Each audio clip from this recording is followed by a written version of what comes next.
Karena kewajiban agama menuntut ilmu mulai dari lahir sampai ke liang lahat. Itu kewajiban menuntut ilmu. Kenapa kita diwajibkan menuntut ilmu sampai mati? Karena begitu banyak ilmunya Allah. Dan begitu banyak kebutuhan kita terhadap ilmu itu agar kita menjalani hidup di alam ini benar-benar sesuai dengan apa yang dikehendaki Allah.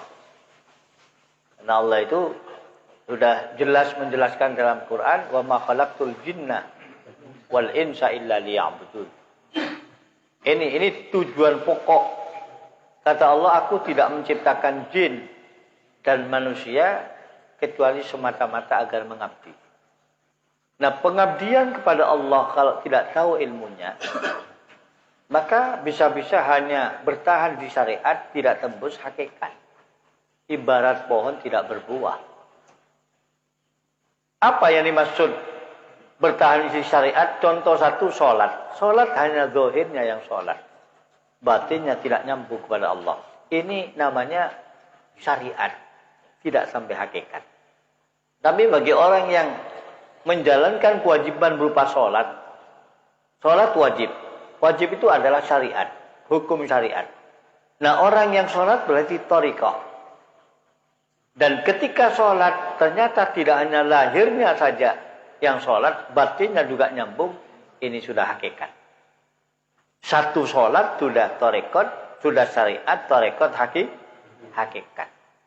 Jadi kalau ada orang sholat hanya zahirnya, batinnya nggak nyambung, itu namanya syariat. Bertahan di syariat, tidak sampai hakikat, kosong. Atau sebaliknya, sholat tidak pakai gerakan-gerakan yang lahiriah. Coba batinnya merasa ingat Allah, eling Allah. Sudah merasa dirinya sholat. Ini hanya syariat, tidak melalui proses syari. Hanya hakikat tidak lewat syariat. Ini batil. Tidak hanya kosong tapi batal. Makanya tidak cukup mencari ilmu itu di musola-musola. Tidak cukup karena itu ilmu itu banyak. Dalam sholat yang kita lakukan sehari-hari kadang masih banyak yang masih belum menguasai betul. Fardunya wudu, batalnya wudu, cara wudunya yang sah. Kan masih banyak orang kadang di anggota wudu ada sesuatu yang menghalangi sampainya air ke zatnya kulit. Ini kadang belum paham. Orang tukang cat atau bengkel yang tukang oli itu ya. Oli ini sebelum wudu itu harus bersih. Karena oli ini bisa menghalangi sampainya air ke zatnya kulit. Maka tidak sah wudunya. Nah, ilmu ini saja masih belum dikuasai secara sempurna. Nah, oleh karena itu tidak cukup ngaji di musola. Bahkan tidak cukup hanya ngaji setelah musola ke pondok-pondok pesantren. Setelah keluar di pondok sudah merasa sangat cukup, padahal masih banyak. Sering saya sampaikan, adiknya Ki Hamid, Ki Akib Pasuruan almarhum sudah alim itu. Alim luar biasa. Pernah pidato di depan orang banyak. Barangkali ada di antara yang hadir bisa ngajari saya sholat yang benar, saya akan berguru lagi itu. Akan berguru lagi. Ini sudah tidak hanya jebolan musola. Ini jebolan pondok-pondok pesantren. Jadi orang yang bilang cukup dengan ngaji di musola, itu pemikiran yang sangat pendek. Pemikiran yang sangat sempit. Berarti tidak ingin menjadi hamba yang sempurna. Itu yang dimaksud alam. Definisi alam kullu masyaallah fahuwa alam. Pokoknya apapun yang selain Allah itu disebut alam. Langit alam, manusia alam, bumi alam. Isinya langit alam, isinya bumi alam. Pokoknya selain Allah itu namanya alam. Selain Allah itu bukan ruangan alam. Pokok selain Allah disebut alam. Allah itu wujud, Allah itu ada. Nah, untuk dapat memudahkan pemahaman bahwa Allah itu ada, maka melalui dalil logika, dalil akli. Mana buktinya Allah ada? Ini adanya langit, bumi bersama isinya. Tidak mungkin ada langit tanpa ada yang membuat. Nah, dengan adanya alam inilah sebagai tanda bukti Allah itu ada. Namun ini hanya sekedar untuk memudahkan pemahaman. Kenapa? Karena kalau diperpanjang pertanyaan, berarti dulu kalau belum ada alam, apa tanda Allah itu ada? Maka justru dengan tidak adanya alam pun juga menjadi tanda adanya Allah. Hanya untuk memudahkan pemahaman bagi orang yang pemula belajar ilmu tauhid, tandanya Allah itu ada, yaitu adanya alam. Adanya langit bumi bersama isinya. Sama halnya tandanya angin itu ada sebab ada pepohonan yang bergoyang, yang bergerak. Kan tidak ada yang tahu angin itu seperti apa. Apa angin itu putih, apa merah. Gaib angin itu. Tapi orang meyakini angin itu ada. Di antara buktinya kalau ada rumput bergoyang, ada angin. Ada angin. Kemudian apakah kalau rumput tidak bergoyang, angin tidak dicipta? Sudah ada angin. Dicipta hanya untuk memudahkan pemahaman. Oh, memberdali gulin pada angin. Namun tidak setiap pohon yang bergoyang itu ada angin. Menyontu menoreh.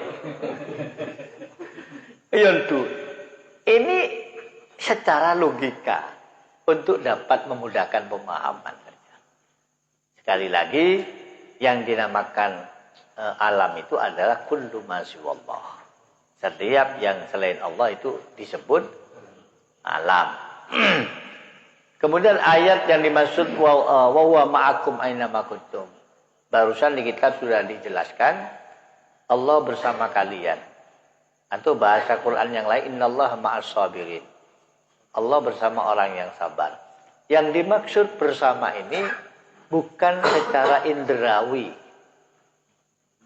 Ini bersama yang maksud secara makna. Orang yang batinnya muraqabah dengan Allah. Orang yang batinnya selalu merasa dilihat Allah, diketahui Allah, disaksikan Allah. Maka pertolongannya akan datang. Kasih sayangnya akan bersamaan. Barengi terus ben Allah, barengi kelaban rahmatna, barengi kelaban pertolonganna. Ini yang dimaksud wa huwa ma'akum aina ma kuntum. Allah senantiasa bersamamu di mana kamu berada. Kamu di sungai ada Allah. Nah, orang yang batinnya selalu muraqabah, maka akan selalu disertai pertolongan Allah, disertai rahmat Allah. Seperti membak aban tero banyak ngoleh sambutan dari Allah, pertolongan Allah, bantuan Allah, kasih sayang Allah, maka hendaklah melalui jalur muraqabah. Dirinya selalu punya perasaan dilihat Allah, disaksikan Allah, diketahui. Nah, kalau batinnya itu merasa seperti ini, maka dekat dengan Allah. Kalau batinnya dekat dengan Allah, maka setan menjauh, tidak akan menggodanya. Sehingga walaupun di tengah pasar cuma sampean yang sendirian, ceweknya banyak, tidak merasa sendirian. Merasa dilihat Allah, maka takut berbuat maksiat. Orang yang merasa sendirian itu orang yang jauh dari Allah. Karena berduaan jam 2 malam ada cewek satu, sampean satu sendirian. Popong ketibian. Bahasa popong ketibian itu keliru itu. Tidak pernah ada orang sendirian. Jika Anda satu orang, Allah nomor 2. Jika ada orang 2, Allah nomor 3. Jika ada orang nomor 4 orang, Allah nomor 5. Artinya Allah selalu ada, selalu melihat, selalu mengintai, selalu mengetahui apa yang diperbuat. Apalagi Allah punya petugas. Petugas malaikat raqib atid. Tukang catat amal baik dan tukang catat amal buruk. Ini yang dimaksud Allah bersama kamu itu ini secara maknawi, bukan secara hissi. Kalau secara hissi, tadi itu dijelaskan dengan jelas. Mana mungkin khalik dengan makhluk? Mana mungkin Allah itu zat yang maha gaib. Tidak ada persamaannya, tidak ada perbandingannya. Lalu bersama dengan makhluk yang banyak persamaannya. Tidak mungkin. Ini yang dimaksud wa huwa ma'akum aina ma kuntum. Sama dengan ayat fa aina ma tuwallu fa thamma wajhullah. Dimanapun Anda menghadap, di situ ada Allah. Dijelaskan Syekh Abu Mansur Al-Hallaj. Ini sejenis dengan Siti Jenar. Ketika Allah menampakkan zatnya, atau menampakkan afalnya, atau menampakkan sifatnya kepada hambanya, maka begitu besar penampakannya sehingga lupa diri, tidak melihat dirinya, sehingga mengatakan saya Allah. Nah kalimat ini kalau cocokkan dengan ilmu syariat, murtad. Tapi setelah diteliti, keterangan barusan diteliti, begitu besarnya tajallinya Allah, sehingga dirinya lupa diri kepada dirinya sendiri, mengaku analak, padahal Allah menampakkannya. Sama dengan Abu Mansur Al-Hallaj, ma fil jubbati ilallah, di jubahnya Allah. Padahal dalam jubah itu kan dirinya. Dirinya merasa gaib, merasa hilang. Karena begitu besar Allah menampakkan pada batinnya Syekh Abu Mansur Al-Hallaj. Nah, maka kita tidak boleh sembarangan menghukumi murtad. Karena setelah dita'ammul, diangan-angan, ternyata benar. Tidak bertentangan dengan syariat. Tapi kalau Mansur situ bondo, jangan mengatakan mafil jubati illallah. Bagaimana para kiai bilang cok torok Siti Jenar, artinya cek torok kok ngaku. Kalau Siti Jenar bukan ngaku-ngaku, itu aslinya. Saking begitu tajallinya Allah sampai lupa diri. Monse tak ngoleh tajalli dari Allah pasti ngaku anak al-haq kok pangeran. Murtad. Makanya urusan di akhirat bukan urusan kita. Surga neraka itu bukan urusan manusia. Ya, hak mutlaknya Allah. Hak prerogatif Allah. Nomor 2. No? Dunia akhirat maksudnya. Kenapa sehari di akhirat perbandingannya sama dengan 1000 tahun di alam ini? Karena alam dunia itu alam fana. Akhirat alam abadi. Dunia itu pendek. Sehingga kalau orang berbuat ibadah, lalu pahala diberikan di alam ini, tak kebuat. Sabajangan oleh bersatan. Mau pas bajang wajib oleh 5 ton tak ada semalam. Bajang sunat tak kebuat. Maka nak janji laku ni alam abadi, alam akhirat. Nah, kau caki, dunia ni kau sobit abid dunia umur pendek. Misal umur 1 juta dunia, coba penting ke akhirat. Cok sehari benar-benar 1000 tahun. Jadi pun 1000 hari, 3 tahun, pada benar 1 juta. Umur dunia 1 juta, 3 tahun. Ini kasih maksud. Macam jauh ni, karena ketika alam akhirat, alam abadi. Dari surga yang masuk surga itu, mulai dari zaman Nabi Adam sampai akhir kiamat, masuk surga. Surga itu sangat luas. Arduhas samawati wal ardu wa'iddat lil muttaqin. Itu pernyataan dari Allah itu. Masa'yu ila maghfirati min rabbikum wa jannatin arduhas samawati wal ardu wa'iddat lil muttaqin. Segeralah kamu minta ampunan kepada Tuhanmu dan segeralah kamu meraih surga di mana lebarnya surga selebar langit dan bumi. Dan ini dipersiapkan khusus orang-orang yang muttaqin, orang yang selalu punya perasaan takut kepada Allah. Takut dimurkai, takut dibenci, takut ditolak, takut. Pokoknya muttaqin. Siapa orang-orang muttaqin dalam ayat ini? Dijelaskan oleh Allah, alladzina yunfikuna fis sarra'i wad dharra. Orang-orang yang suka derma. Orang-orang yang suka sedekah, baik di waktu sukses maupun di waktu gagal. Waktu sukses sedekah, waktu panen gagal sedekah, waktu sukses sedekah, waktu bisnisnya gagal tetap sedekah. Selama masih ada yang diberikan. Ini berarti muttaqin, calon surga. Yang kedua, wal kadhiminal ghaidha, orang yang mampu menahan kemarahan. Difitnah orang, digunjing orang, dighibai orang. Maka ingat pengajian hikam. Oh iya, berarti Allah mengujikan kok lebih colok na orang ruah. Lebih colok si rosak.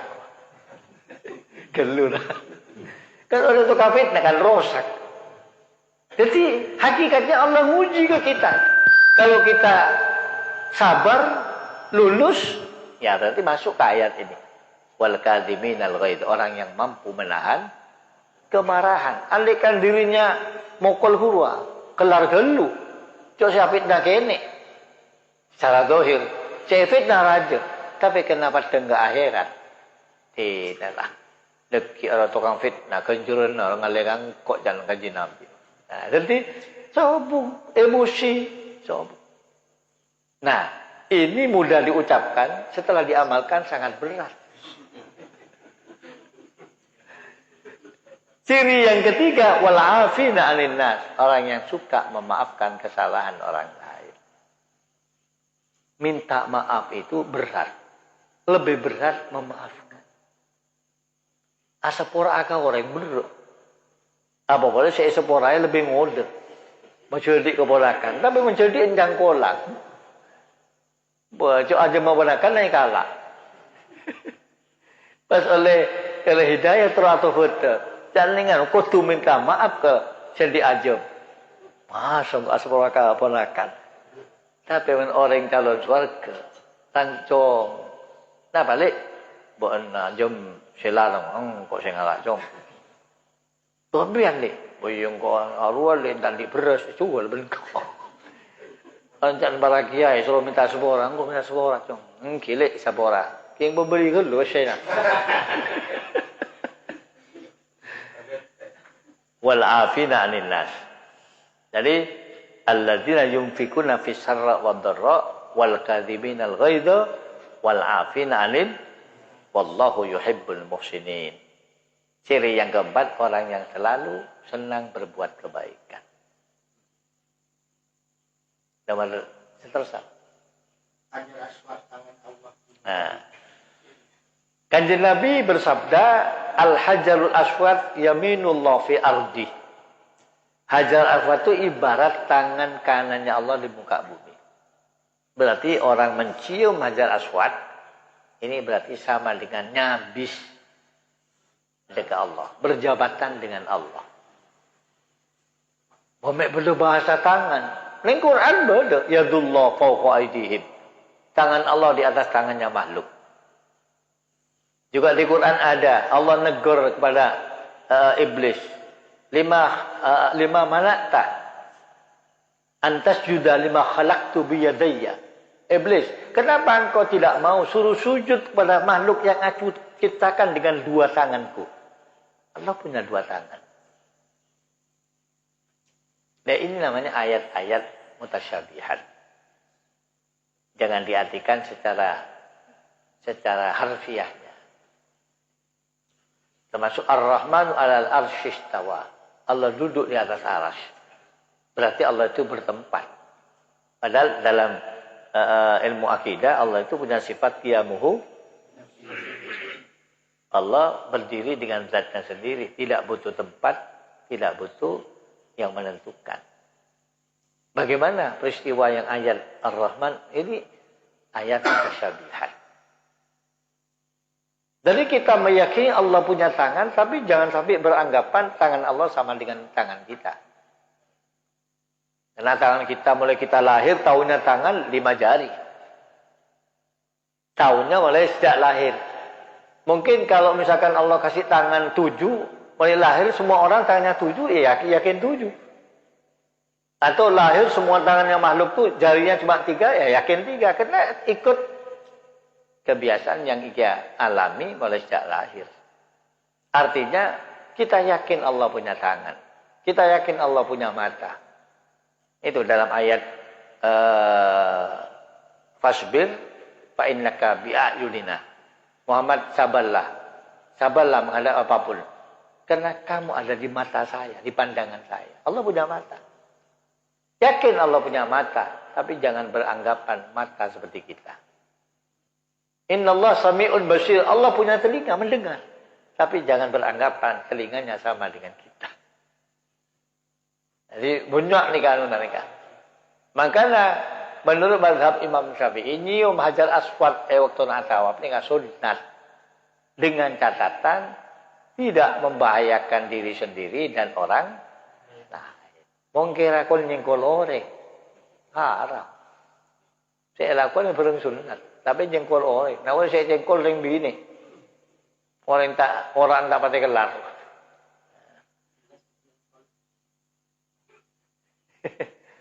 Coba. Tahu. Katanya tangan PDF. Tapi misalnya pun melaksanakan ibadah haji, pas tak sempat keangkui ke hajar aswad, tetap ibadah haji nak tulisannya emang. Kan sunat.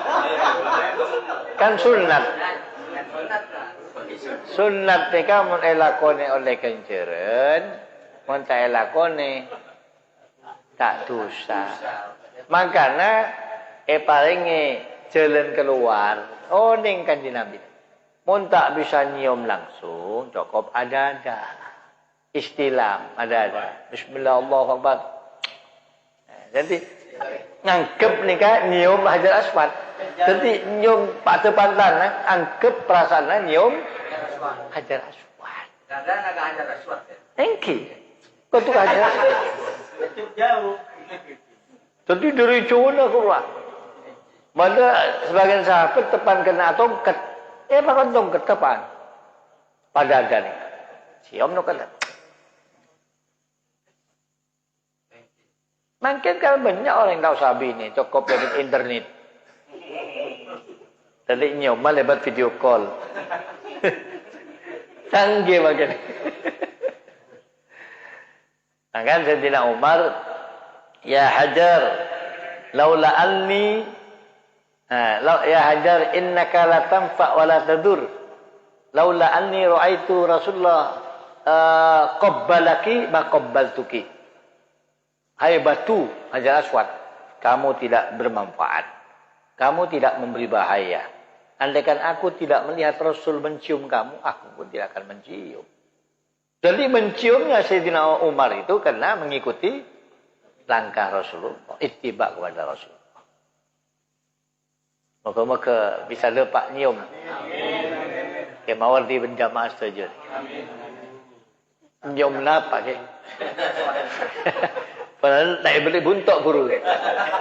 Nyium hajar aswad.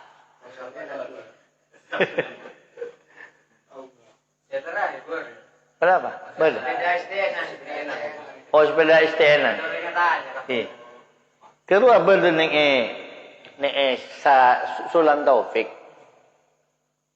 Wa syurita liqabuli sholati ma'a marrah. Syarat untuk diterimanya ibadah sholat selain syarat-syarat di depan yang sudah dijelaskan, antakuna ma'kuluhu wa mashrabuhu wa malbusuhu halalan. Saya deun, saya minum, saya yangkui, saya tompak, kucu bareng guru etarema. Mon sepeda STN dan sepeda haram, kena sepeda tak beres. Mon nanya STN dan tak beres. Imma kecoan tabo dari dealer. Kacoba di TV mele pas elang PPKB na, enten beres nih kan. Kena elang. Mon pas mele dari orang tanda PPKB, mereka 90,9% tak beres. Bagaimana sholatnya as-sah, namun tidak diterima. Yang sebung genjeran. Tapi tadi otang kemana samot. Kewajiban sudah gugur, namun tidak ada upah. Kalau orang asaka, mari asaka, dan si tuan rumah. Anu bang apa? Tak, lopot sambil. Cok kelak soro paloros biluk-biluk ni kan. Kan biluk-biluk, bahasa sepeda haram kan biluk. Ada cakan-catas besen di STN-an tuli pakai luar. Cok jual, mana jual besen kan bakun haram.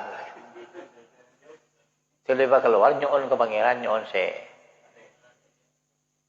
Tapi cak sampai salah ocak. Menurut kau njok sih, kan sepeda buat cuba, tapi halal. Jangan kedeka mengocak. Kena ocak tertidu'a. Innal malaikata tu'amminuna ala ma taqul. Malaikat selalu mengamini apa yang kau ucapkan.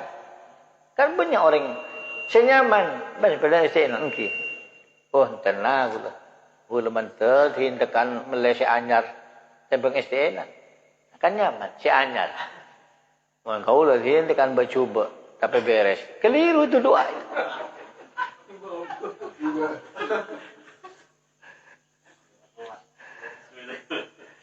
Ada orang yang jumpa ni. Jumpa. Tandi mobil, tandi acara, tandi mobil TV. Okay, mantar kelar tekan cherry. Bom banyak koncak cherry. Mantar kelar tekan Alphard. Tetapi pun keker dari beban Alphard kan beda. Fajiru kan. Lepas kiri tak teka keker apa? Odong-odong.